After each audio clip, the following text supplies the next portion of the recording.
This is the 103rd episode in my series titled Video Game World Tours. I've looked at a lot of games in my time making these for you guys. From Secret of Mana, to Grand Theft Auto, to Garry's Mod. I've done my best to showcase the artistry that is put into making virtual environments. It brings me great joy to shine a spotlight on an aspect of games that I think is underappreciated.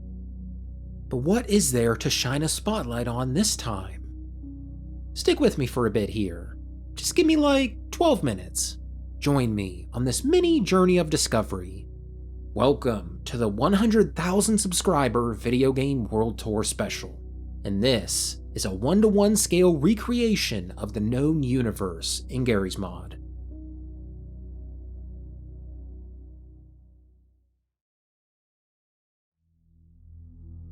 I mean, first off, isn't this something? I remember hearing about this map a couple years ago and thinking it was crazy, like there had to be some catch. There have been big video games before, but is it possible for a game space to be that big? Like Minecraft. A Minecraft world is 60,000 kilometers wide. I made a whole video pontificating about just how crazy that is, how worlds in that game are just so big, it'd be impossible to see all of just one in your lifetime.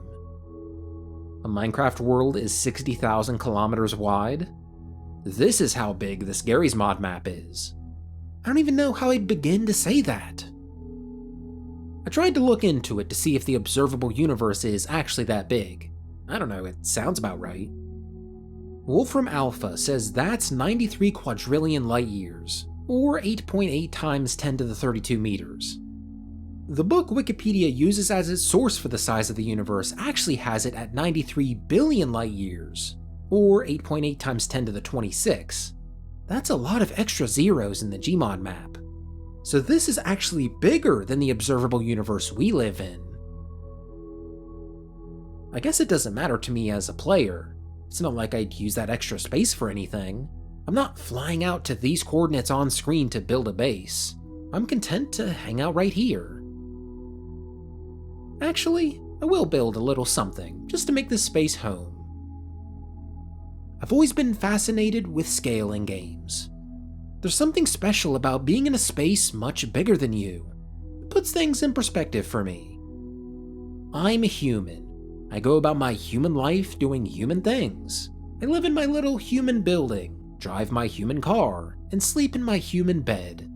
Nearly everything I see in my daily life is built to the scale of me, of my peers, of the race of beings that I belong to. Sometimes I'll just be in nature and forget about all that. These trees weren't built for me. I have no input on the way they grow. That mountain in the distance doesn't care about what I had for lunch yesterday. It's so easy to get caught up in the stresses of what it means to be a person who participates in society. When you're a kid, you don't really know what life's gonna be like as an adult. You hear people talk about bills and jobs and all that, but you don't know what it feels like to have them, to have obligations. Where if you don't go to work tomorrow, you won't make enough money to pay the bills to have a roof over your head.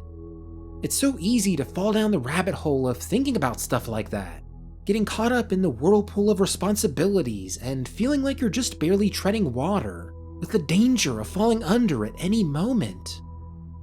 But nature helps me forget about all that. The way I look at it, it presents a fork in the path. Look at the landscape here, and take note of all the things that exist regardless of you.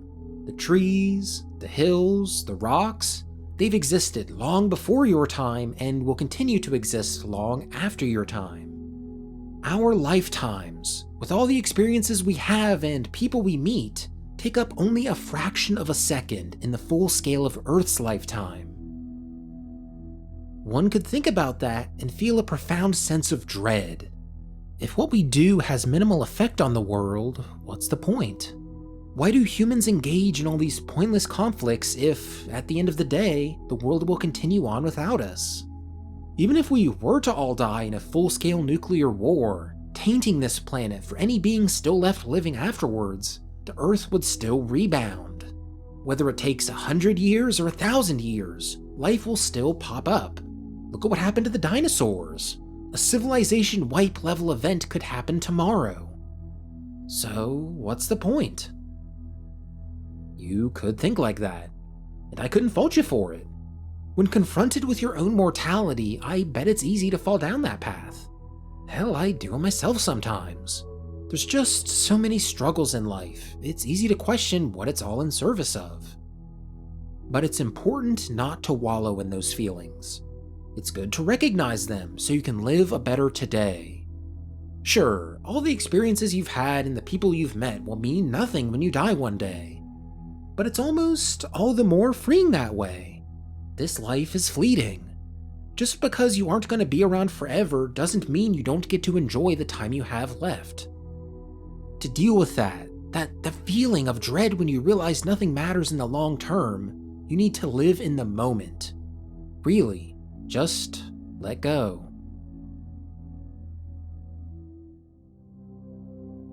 Where even am I right now? I know there's a console command to enable coordinates.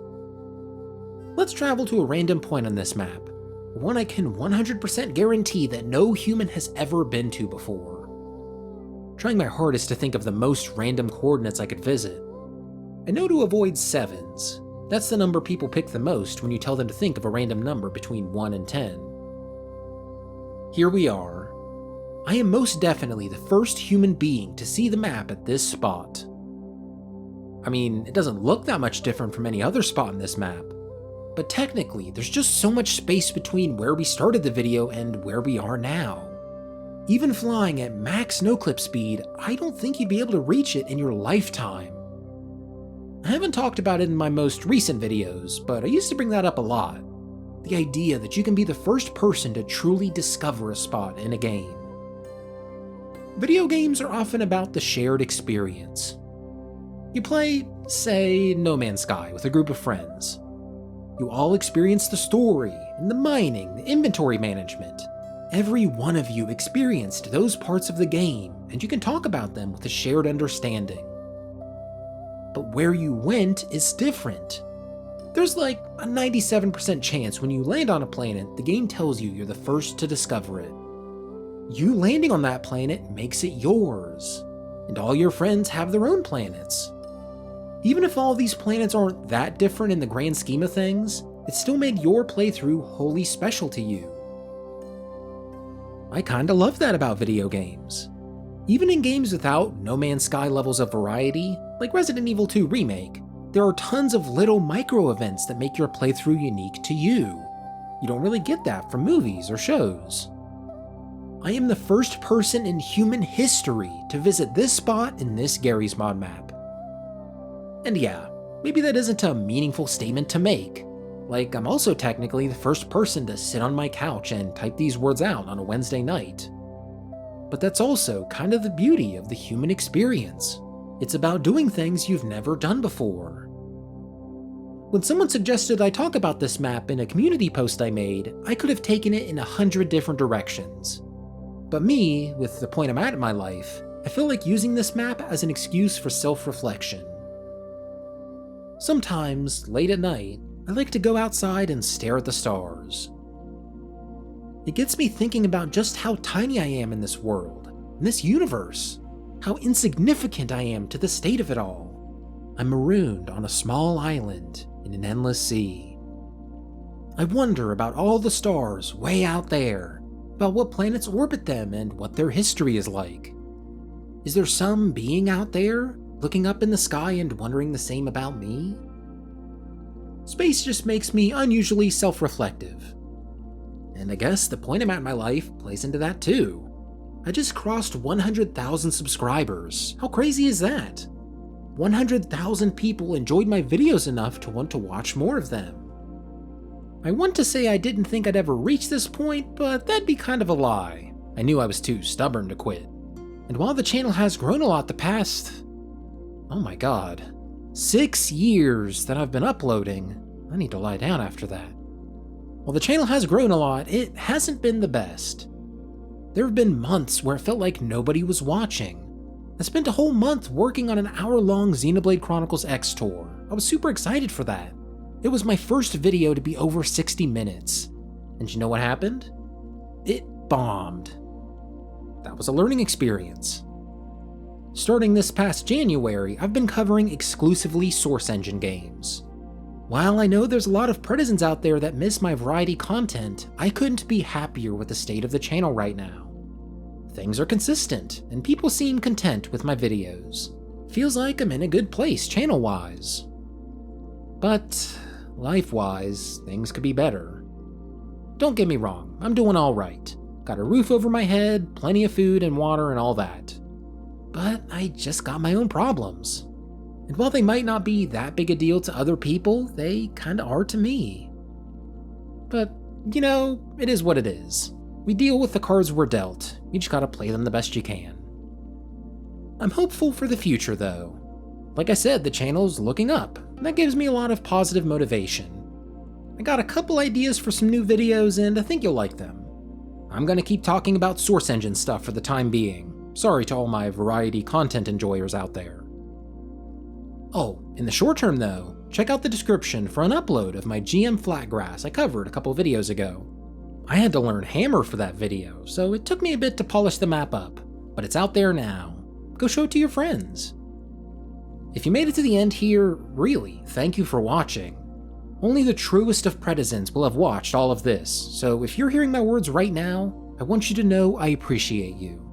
It's crazy to think that people like what I'm putting out. And look, I try not to shout it out too much, but it'd mean a lot if you just throw a buck to me on Patreon or become a YouTube member. This really is my full-time thing. Even the tiniest bit of monetary support goes a long way. So yeah, thanks for listening to me ramble if you made it here. Couldn't have done it without you. You guys can go on ahead. I'll just hang out here for a bit and watch the stars. See you Pretizens next time.